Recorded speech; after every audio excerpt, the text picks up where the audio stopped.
शिक्षा मित्रों की हालत बहुत दयनीय है।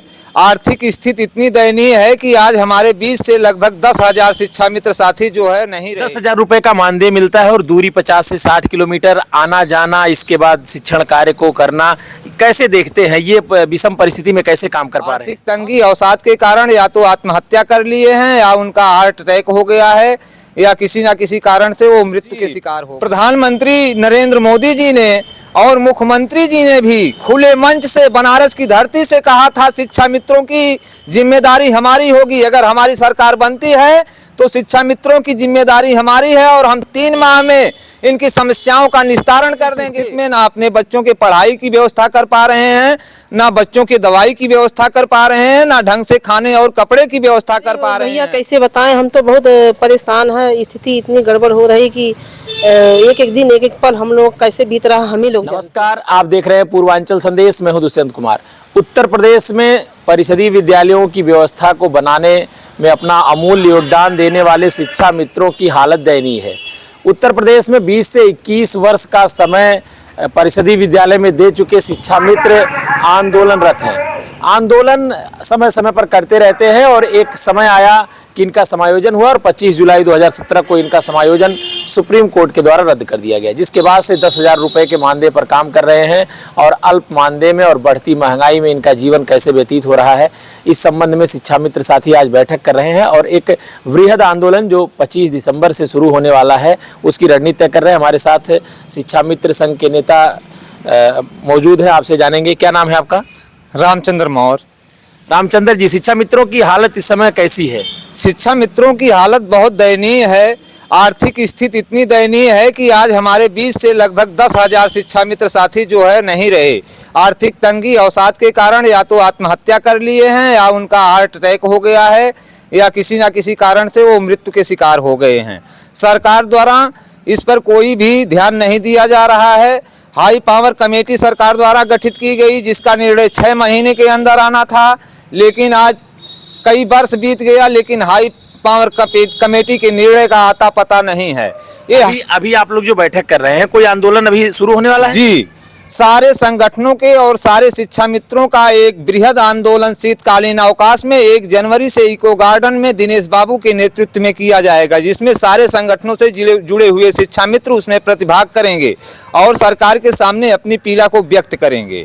अभी जो आज बैठक हुई है आपकी, ये बैठक अभी आगे भी होगी अलग अलग स्थानों जी, अभी ये बैठक पुनः रामनगर ब्लॉक में 25 दिसंबर को पुनः एक बैठक बुलाई जाएगी जो अंतिम बैठक होगी, निर्णायक बैठक होगी और हमारे लखनऊ जाने की सारी व्यवस्था उसमें सुनिश्चित की जाएगी।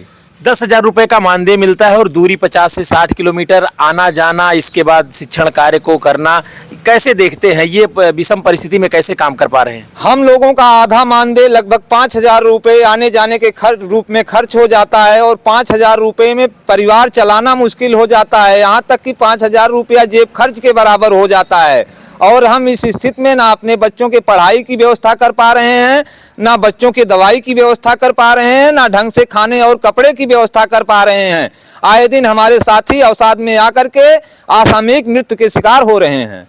अभी प्रधानमंत्री नरेंद्र मोदी जी ने जब गुजरात से चुनाव से लौट के आए तो एक पुराना उनका एक कटिंग वायरल हो रही है। उन्होंने कहा था कि शिक्षा मित्रों की जिम्मेदारी हमारी। जी, प्रधानमंत्री नरेंद्र मोदी जी ने और मुख्यमंत्री जी ने भी खुले मंच से बनारस की धरती से कहा था शिक्षा मित्रों की जिम्मेदारी हमारी होगी। अगर हमारी सरकार बनती है तो शिक्षा मित्रों की जिम्मेदारी हमारी है और हम 3 माह में इनकी समस्याओं का निस्तारण कर देंगे। लेकिन उनका सारा वादा झूठा रह गया, क्योंकि 3 माह को कौन कहे, आज 6 साल से अधिक का समय बीत गया और शिक्षा मित्रों की समस्याएं ज्यों की त्यों बनी हुई है और हमारे साथी आए दिन मर रहे हैं, लेकिन सरकार एकदम मौन बनी हुई है, एक भी शब्द कहने के लिए तैयार नहीं है। 2017 में एक बार मानदेय आपका 3500 से बढ़ा के जब 10,000 हुआ तो उसके बाद से कोई बढ़ोतरी इधर नहीं हुई। हमारे मंत्री द्वारा या हमारी सरकार द्वारा जो भी बयान दिया जा रहा है वो झूठा बयान दिया जा रहा है, इसलिए कि उनके द्वारा बार बार सदन में कहा जा रहा है कि शिक्षा मित्रों का मानदेय 3500 से बढ़ाकर 10,000 कर दिया गया। लेकिन सच्चाई यह है कि शिक्षा मित्रों का मानदेय 40,000 रुपये से घटा करके 10,000 रुपया कर दिया गया है। मैम, किस विद्यालय में आप हैं? प्राथमिक विद्यालय कौड़ाही प्रथम। कैसे ये संभव हो पाता है बच्चों को पढ़ाना और फिर घर जाना, फिर अपने बच्चों की देखभाल करना? अब क्या करें सर, कोशिश तो हम लोग बहुत कर रहे हैं, जब कुछ हो नहीं रहा है तो अब क्या करें। कितने वर्ष से सेवाएं दे रही हैं? सेवाएं तो सर कम से कम 16-17 साल हो गया। 16-17 साल हो गया। पूरा जीवन आपका व्यतीत हो गया इसी में? हाँ व्यतीत हो गया, जब आधा निकल गया तो आगे अभी ये दुश्वारियां लगी रहती हैं, क्या होगा? अब सर भैया के सहारे हम लोग भी उम्मीद लगाए हैं, अकेले तो कुछ होगा नहीं। संगठन के सहारे। मैम क्या नाम है आपका? शकुंतला देवी।